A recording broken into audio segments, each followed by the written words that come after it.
Hey guys, thanks for joining me once again. I want to get right into it because I don't know how much battery life I really have left, or I don't know how long it's going to take for me to get into the ether everything that I wish to convey. And I have to admit that in the past couple of days, this particular thought process has taken different directions because it really does involve quite a bit. So I will try to keep everything condensed, if you will. Over the past couple of days, I've been watching some of you friends on YouTube with your disgust in the Watchtower and Babel Deification Society's issue on jw.org regarding the Texas event. I'm going to try to word this so that we don't get demonetized, because we all know how this game is played now. And I just have to say bluntly, I think one of the most strongest or the most defining moments in going against Watchtower in using the propaganda of this tragedy was J.W. Thoughts. I think he actually did two, but in the second video he actually really focused on what Watchtower did.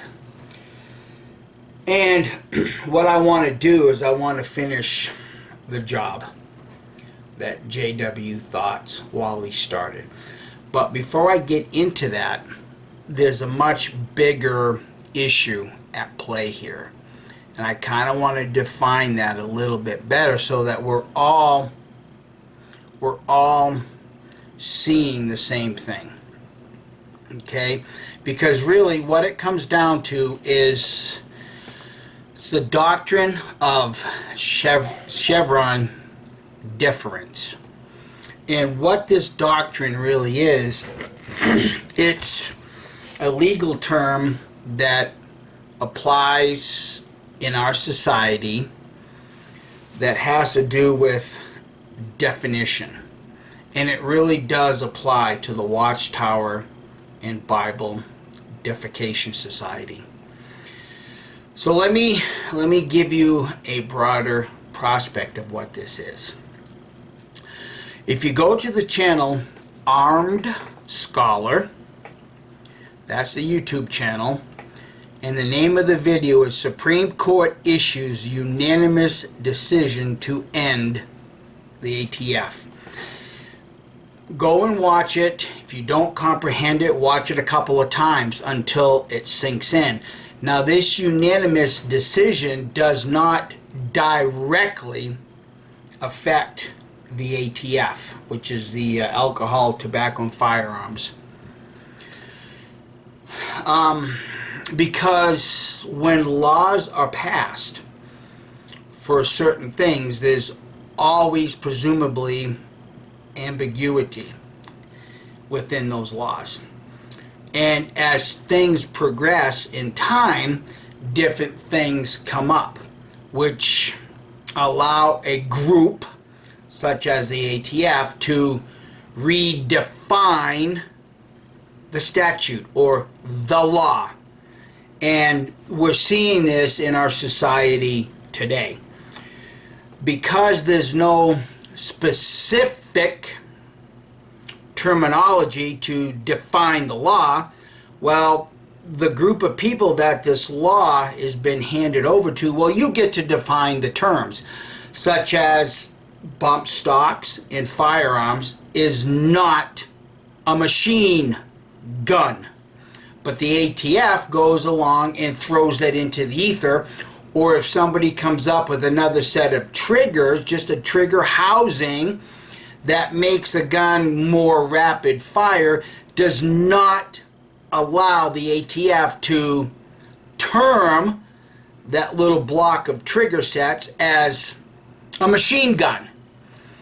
Well, the same thing has happened with Watchtower. Because the Bible does not specifically state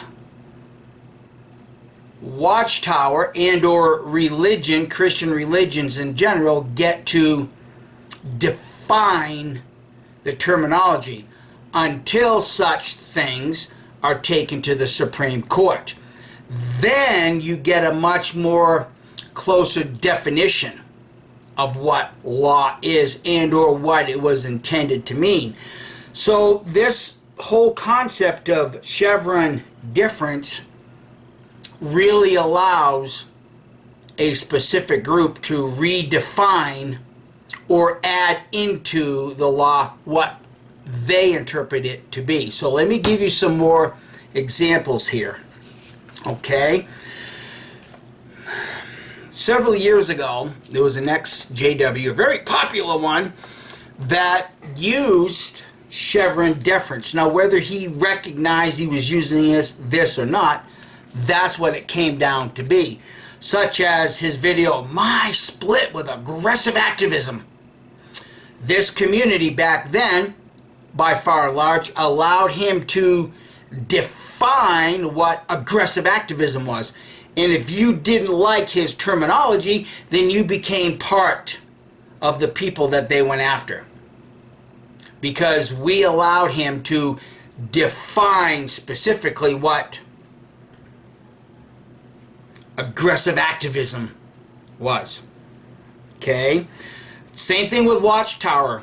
Because their definition of this generation shall not pass away, when that failed, Chevron deference, Chevron deference applied, and they redefined the meaning, which is now, well, it's the overlapping generation. That's what Chevron deference is. It's the same thing with the Constitution here in the Republic of the United States of America. The Second Amendment says shall not be infringed. Groups like the ATF will now go and try to reinterpret and redefine what the meaning is. Okay? So that's just a couple examples of many. And we also see that happening here in this community. I'm just going to read something real quick from what is jw.com. That thread that my wife started regarding Lloydie Boy, Thailand man, is now up to 363 pages. And if someone was to grab all of this and put it into a Word document, as one of our dear friends have done, thank you Atlantis, in his Word document, so it's a little over 1,600 pages. Okay, but there's an interesting one here by Non-Coin Collector. Thank you for adding to this thread, because this is exactly how Chevron deference works. Okay, this is what he writes. Lloyd is behaving like a good old JW elder. He has arranged a judicial committee, has notified the brothers about it, and vaguely told them what it's about, but has completely avoided any detail. Okay? Like a JW committee meeting, Lloyd would like for there to be just a verdict with no trial. Chevron deference. You get to define what a law means in this particular group, ex-Jehovah's Witnesses. Now, if you're going to go and watch the one from the Armed Scholar, what he's doing is there was a Supreme Court, a unanimous Supreme Court with another group of people that was allowed to interpret a ambiguous law. The Supreme Court shut that down, but the interesting thing is the Supreme Court never even mentioned or alluded to Chevron deference, which now is going to Well, it's the butterfly effect. You flap the wings here, and over here in the ether, it's going to have cause and effect. So things are changing. If you guys want another video to go and watch, a really good one is on the Inspired channel. You can't wait any longer. Okay, to continue on with another example, got an email a couple days ago. When Kim gave this to me, there wasn't any name, so as I read this, I want you to kind of see where it's all going, friends, because this whole thing is much, much, much bigger than the Jehovah's Witnesses or even the ex-Jehovah Witness community. Okay? Starts out, Mikey, I like the work you both do. Like you, I study. But I decided to check everything at the door. So since the Bible really is their book, I decided to try to learn things from a Jewish perspective, which I am not and never have been. So I try. Melchizedek, according to what I have learned, is Shem. I'm going to pause right here, friends, because you're right. There is a group of people trying to interpret a ambiguous thought process, because the Bible doesn't specifically state who Melchizedek is. So they're trying to connect the dots back to the Creator. Watchtower's done the same very thing by, claiming that that Abel was the first Jehovah Witness. They all do it. They all try to reinterpret ambiguous thought processes.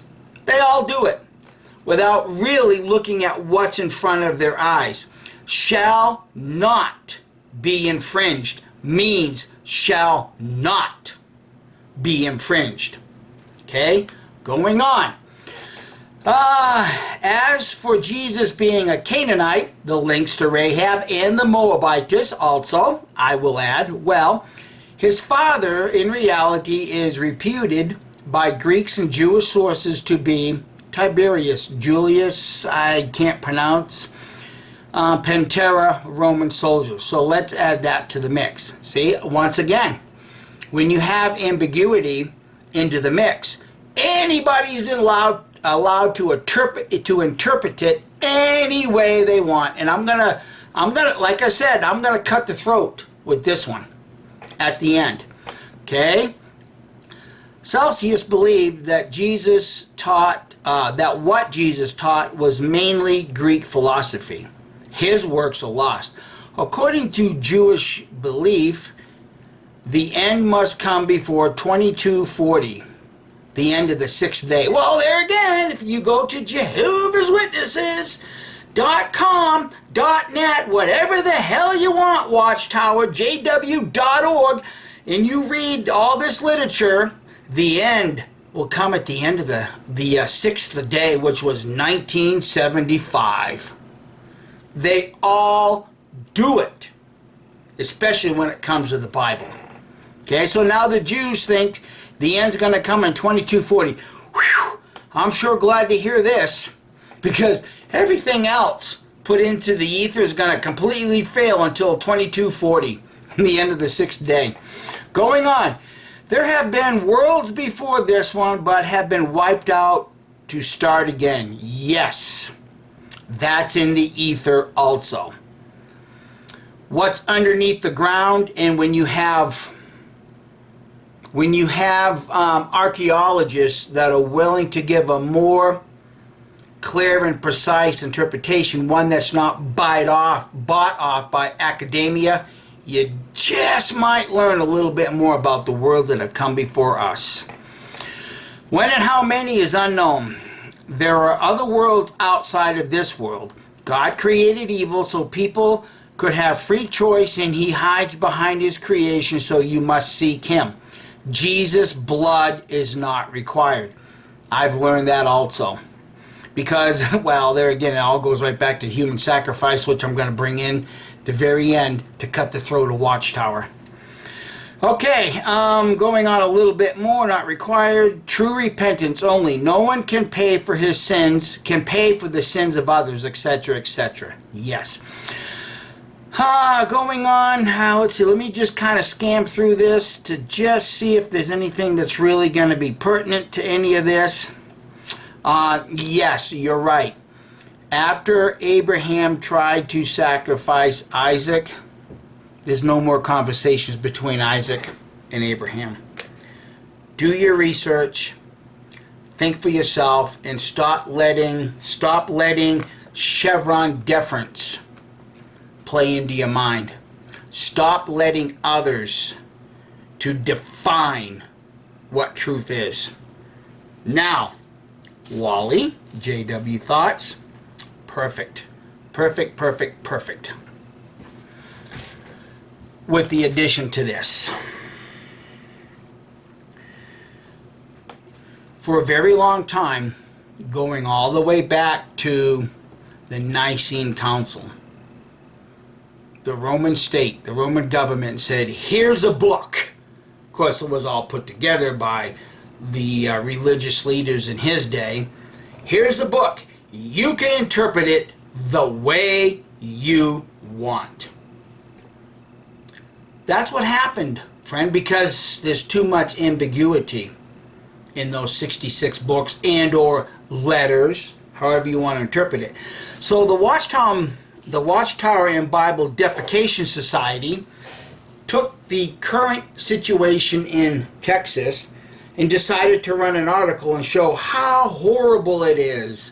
All these young people now don't have a future because of the tragedy. And yes, it is tragic. I do not want to downplay that. But here's the final cut, Watchtower. In 1994, May 22nd, you published an article that martyred these lives over a bullshit blood policy. What the hell's the difference between a loaded firearm and a loaded Bible? You took Acts chapter 15, and all along, because of ambiguity, see, there wasn't anybody back in that day practicing blood transfusions. There wasn't anybody back in that day that knew how to, get blood fractions. There wasn't anybody back in that day because the scripture is too ambiguous. Ambiguity. So you interpreted it for other people. And because of that interpretation, these young lives paid the ultimate price. And you martyred them. You martyred them lives. That's how dangerous this organization is. And trust me when I say, friends, back in 1961, they come out with their blood booklet, blah, blah, blah, whatever the hell. Well, however the hell you want to word it, I just don't give a shit no more. I just don't. Because this organization, like certain facets of the governments that we live in, will pass laws with ambiguity. I guarantee you, friends, when the founding fathers of this republic came together and sat down, gave us a constitution, gave us freedom of religion, in no way, shape, or form did they ever stop to think about, oh, you know what? 200 years from now, somebody is going to interpret Acts 15 and practice legalized human sacrifice in the religious arena. But yet, here's Watchtower writing an article about how horrific that tragedy was in Texas. But yet, they wrote an article glorifying the snuffing out of young lives. Why? Because the Bible did not specifically say you can't take blood transfusions. Goes even further, friends. If you guys have been watching this channel, you've seen what my wife has been doing and our source keeping a track on the Pencaver-Scott case. This is how dangerous the Watchtower and Bible Defecation Society is. Because, see, they got found guilty. And they were given community service as the punishment. So what does these idiots do? Well, they go and write out this little piece of paperwork of all the community service that they did. Guess what, friends? They applied the doctrine of Chevron deference. They got to interpret what community service was. In Watchtowers, now I get it. This probably didn't come down from the governing body down to the Pencaver-Scott case, but I'll tell you what, bullshit rolls and runs downhill. It all runs downhill, because having been a Jehovah's Witness for 42 years, I know full well that Watchtower at one time said, well, you know, our door-to-door Bible education work is community service. But see, the problem that Watchtower has is they've got that 501c3 hanging around their necks. Watchtower, you do not get to use Chevron deference in interpreting in your interpretation of what community service is. Community service is not conducting a flipping Watchtower study or sitting in, however, let's see, what is it? The Christian meeting, okay, hour and a half. Christian ministry, 1 hour. Christian meeting, an hour and a half. Christian ministry, 4 hours. Christian meeting, an hour and a half. You don't get to interpret what community service is, because the infraction was not committed inside the Kingdom Hall, your little box of community. The infraction was committed in the real community, outside of your little box. This is going to get challenged, friends. To where the end comes, who knows? Who knows with these morons? Who really knows? But Watchtower, Jehovah's Witnesses, friends watching this, get completely familiar with the doctrine of Chevron deference.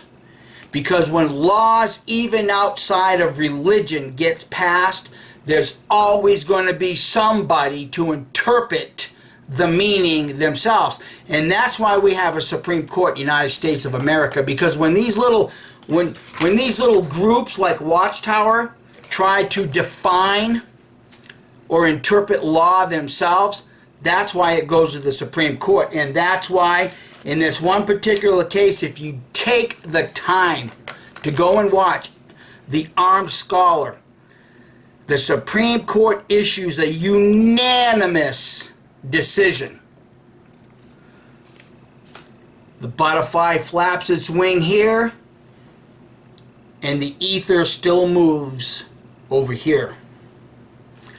Comprehend, friends, when I speak in front of this camera about learn to resonate up here, I'm not just talking about the Watchtower and Babel Defecation Society. I'm talking about the entire world around us, because people's thinking ability is being raised at a level.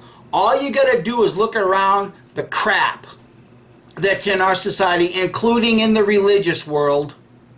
You're going to see that a change is taking place. And if you don't learn to resonate up here, well, you just might find yourself sucking hind tit. Because it's just this easy. So friends, thanks for watching. And remember, Watchtower, remember, you martyred. You put these lives out of existence because you use Chevron deference in Acts chapter 15. You did this. You are responsible just as much as someone else is responsible for another tragedy that you are going to use propaganda to better your cause. You people are, I just can't say it, guys. I can't say it. These men are evil as evil can get. And the only way this cycle can be broken is if you find the guts, the intestinal fortitude to say, I'm done with all of this. Then maybe you'll find your freedom. Thanks for watching. Glean whatever you want out of this. I know I have. And like I said, I've been contemplating this for the past couple days. And in the past couple days, so much has come into all of this because there's so much happening at once. What I'm doing is just a tiny, tiny, tiny, tiny little portion. Have a great day, guys. Bye.